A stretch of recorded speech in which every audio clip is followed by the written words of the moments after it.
Saudações de paz. Mais uma vez estamos aqui para discorrer a respeito das 7 igrejas da Ásia.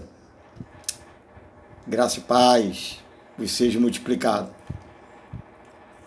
Vamos aí à terceira igreja da Ásia. A terceira igreja da Ásia, a terceira carta é carta à igreja em Pérgamo. Ao anjo da igreja em Pérgamo escreve, : Estas coisas diz aquele que tem a espada afiada de 2 gumes. Conheça a tua obra,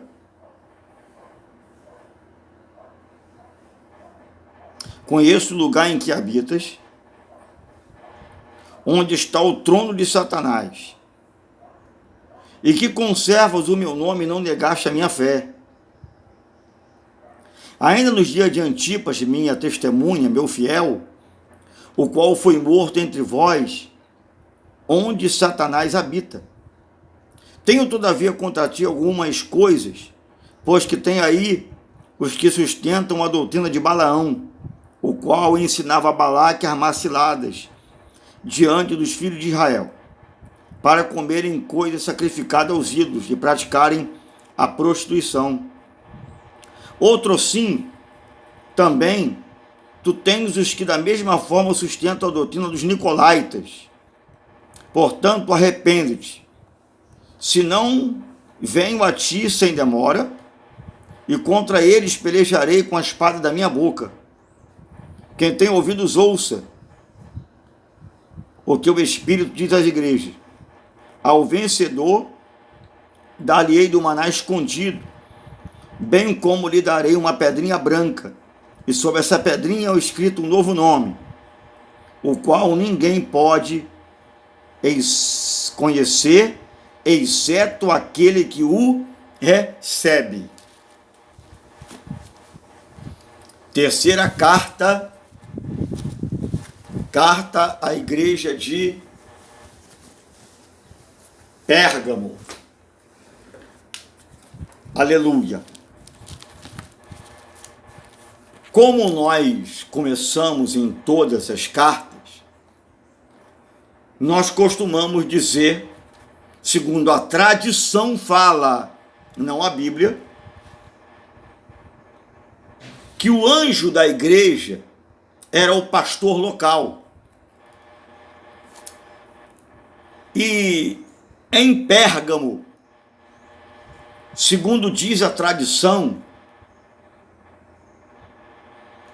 que o pastor dessa igreja foi Demétrio, sucessor de Antipas. Segundo diz a tradição. E essa carta, o Senhor Jesus, ele começa dizendo que quem está falando é aquele que tem a espada afiada de 2 gumes, quer dizer, a palavra. Espada, palavra. Afiada, diz a Bíblia, que sai da boca de Cristo. Você vai ver lá na visão de Jesus glorificado, aonde a Bíblia diz que sai uma espada da sua boca. Né? Vamos adiante. Cristo está falando para Demétrio, o anjo daquela igreja. Conheço o lugar em que habitas, onde está o trono de Satanás, e que conservas o meu nome, e não negaste a minha fé. Ainda nos dias de Antipas, minha testemunha fiel, o qual foi morto entre vós, onde Satanás habita. Quando o Senhor Jesus fala para ele, conheço o lugar aonde habitas, onde está o trono de Satanás, é que nós temos que entrar um pouco aí na parte teológica. Segundo diz os estudos, que quando o Senhor Jesus fala que aonde eles estavam habitando, né, era o trono de Satanás, foi porque um camarada chamado Eumenes II, em 197 depois de Cristo, segundo o relato de Plínio, esse camarada, ele me arma um altar monumental de 34 metros de largura por 37 de comprimento, em homenagem a Zeus. Então, isso é o trono do diabo, porque Zeus, ele está simbolizando idolatria. Zeus, ele é contrário ao propósito divino. Até porque é um deus da mitologia grega. Zeus não tem nada a ver com o reino de Deus. Então, quando o Senhor fala para ele que ele estava habitando aonde estava o trono de Satanás, era esse lugar, um lugar terrivelmente idólatra. Pensa hoje no Nordeste brasileiro. Se você for para o Norte ou Nordeste lá, e você falar mal do Padre Cícero, você é lixado. Pegam um facão e cortam a sua cabeça. Aonde o anjo daquela igreja, com aquela igreja estava habitando, era num lugar totalmente idólatra, aonde tinha a estátua de Zeus, de 34 por 37 metros de altura, um monumento, um altar erguido, um altar monumental, a estátua de Zeus. Então ele prossegue falando, aonde está o trono de Satanás, quer dizer, Zeus, idolatria. É o primeiro pecado que acende a ira de Deus, é a idolatria. Deus não suporta idólatra.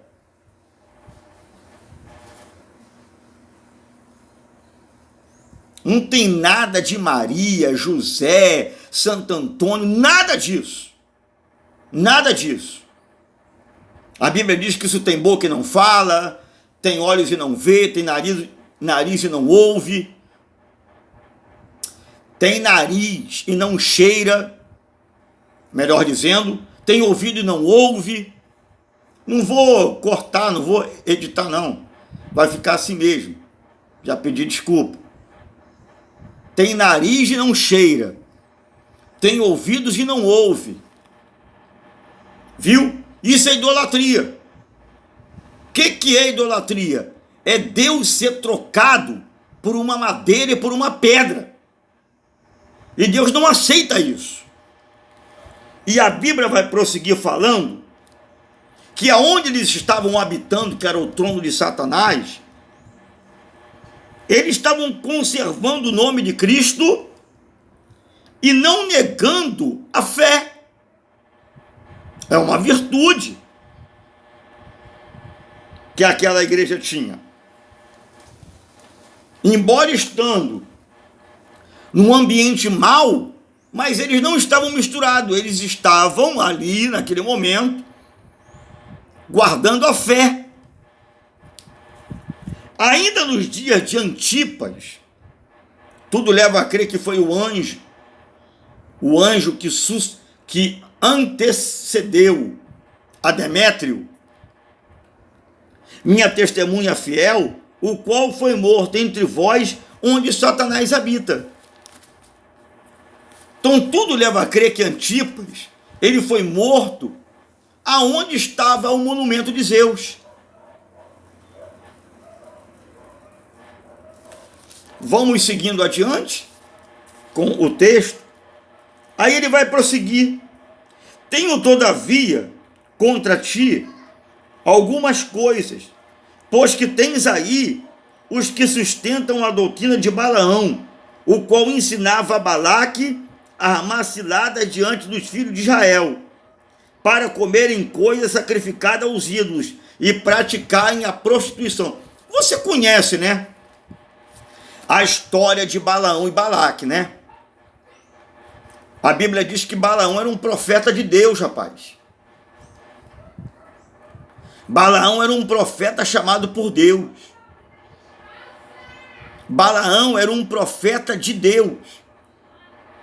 Mas Balaque incitava ele a se tornar um profeta mercenário. Quando ele levava Balaão para os montes, falava assim, ó, amaldiçoa esse povo, amaldiçoa esse povo. E Balaão falava assim, eu não posso amaldiçoar aquilo que Deus abençoou. Só que como muito foi a insistência, ó, profetiza aí que tem coisa boa aí para você depois. Aí ele foi perguntar a Deus, Deus falou que não, não, não, e de tanta insistência, Deus falou assim, ó, faz o seguinte, Balaão, faz o que você quiser então. Faz o que você quiser. Eu estou mandando você não ir, não fazer, você quer fazer? Então faz o que você quiser. Arque com as consequências. Aí o que aconteceu? Balaão, de um profeta de Deus, de um vaso, passou a ser vasilha. De um homem de Deus, ele passou a ser um profeta mercenário. Porque ele começou a ensinar Balaque a como armar ciladas diante do povo e também a comer as coisas que eram sacrificadas a ídolos. Está aqui, ó, no verso 14, praticarem a prostituição e a idolatria. Prostituição e idolatria. Eu quero fazer aqui, quero dar aqui uma lacuna nesse vídeo, nessa postagem, e quero fazer uma aplicação sobre algo aqui. Você sabia que tem muito vaso dentro da igreja que só quer orar por quem tem dinheiro? Quem tem casa bonita, quem tem mansão.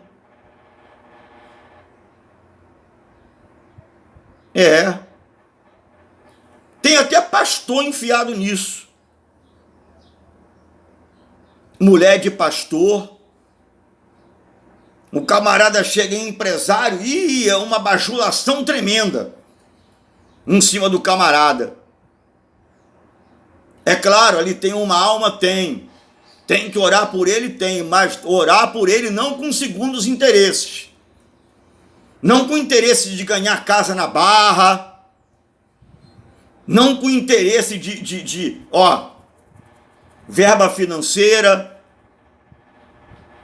profetizar para o cara o que ele quer e não o que Deus está mandando, para ganhar a igreja, para fazer obra em igreja, para comprar carro para a igreja.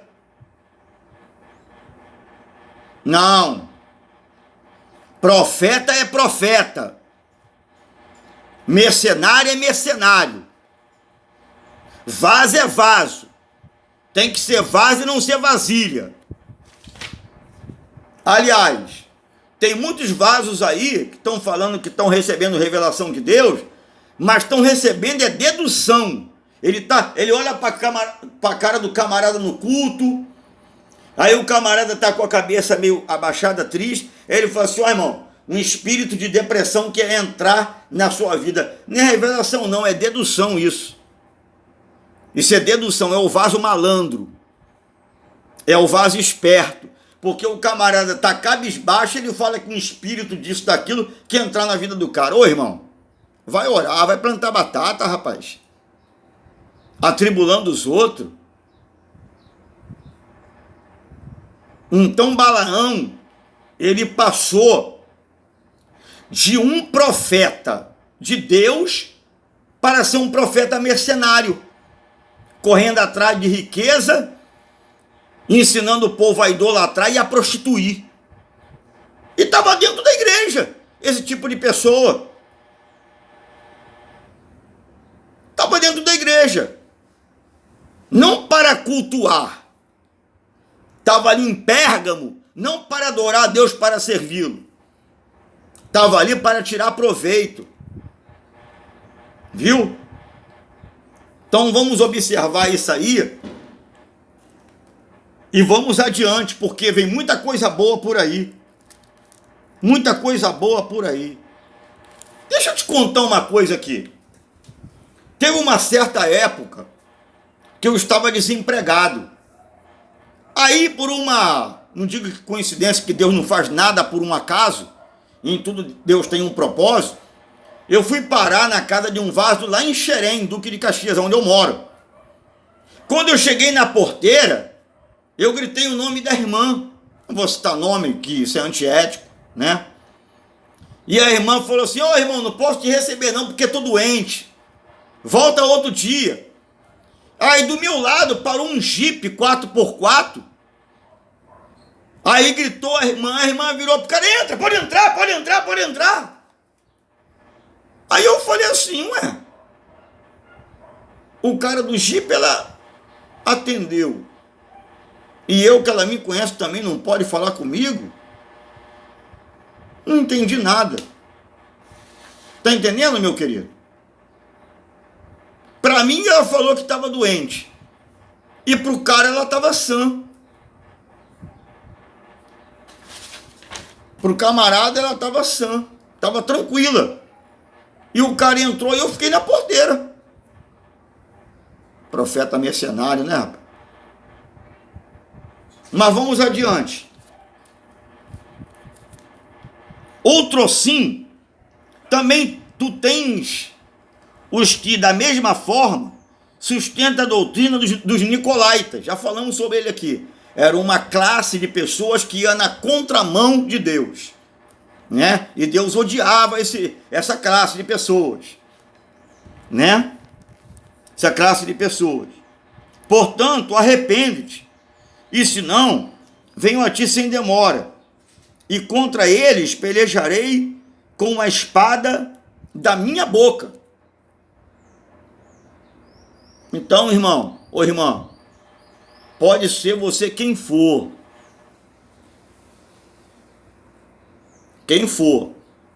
se você tiver enquadrado nessa mensagem aqui de profeta mercenário, cuidado.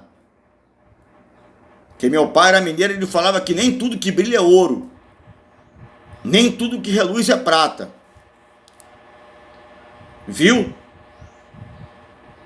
Um dia desse aí, uma irmã veio me entregar uma revelação, falou assim: ô irmão, se tu não sair da Deus Amor, Deus vai cortar o teu pescoço. Eu falei assim: então ele pode cortar, que Deus não falou nada comigo não, irmão. Deus não falou nada comigo. Pode cortar minha garganta, pescoço, tudo. Ela ficou toda sem graça. O que acontece? E pelejarei com a espada da minha boca. Quem tem ouvidos, ouça o que o Espírito diz às igrejas.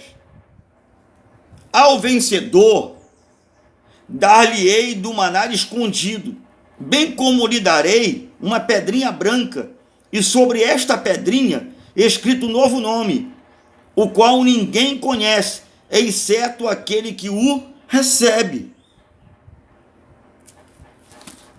Viu, irmão, a recompensa? Para resumir, sobre a igreja de Pérgamo, você pode estar congregando num lugar ruim, num lugar onde tem pessoas só para lhe ferir, para lhe espadar, para lhe espetar. Mas Deus está falando: se é tempo de você sair, saia. Se não, fique aí, porque é aí que Deus vai lhe honrar. Viu? É aí que Deus vai lhe honrar, aonde está o trono de Satanás. Viu? Você está num ambiente ruim, mas você não se misturou com eles, com a panela. Viu? Que Deus abençoe, que Deus te fortifique. Fique com essa palavra, porque a recompensa é, aleluia, uma pedrinha branca na sua coroa. viu? Aguente o tranco, fique no Senhor. Se você estiver habitando onde está o trono de Satanás, Deus vai te honrar aí, viu? Para ele mostrar para aqueles que estão ao teu redor que Deus é Deus. Jesus é o cabeça da igreja e o Espírito Santo é seu representante aqui na terra. Que Deus continue abençoando. Evangelista Luiz Cláudio, falando sobre a igreja de Pérgamo. Deus te abençoe.